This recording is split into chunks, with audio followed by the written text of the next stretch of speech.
কোথার থেকে আমরা আসছি খালি আপনার এখানে খাওয়ার জন্য এসেছি। এত সুন্দর অ্যারেঞ্জমেন্ট, এত ভালো খাওয়া দাওয়া, সত্যিকার রাজধানী।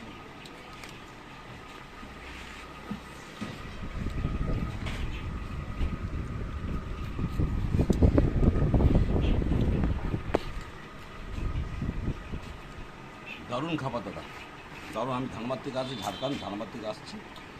দারুণ খাবার, শুধু খাওয়ার জন্যই আমরা এখানে এসেছি, আর কোনো কিছু না, কোনো পুজো না, শুধু খাওয়ার জন্য এখানে এসেছি, শুধু ঠাকুর বাড়ি খাবার জন্য। Thank you. বল দিলি, বল দিলি, বল দিলি, বল দিলি, বল বল বল, ওইটা একই কথা বলুন।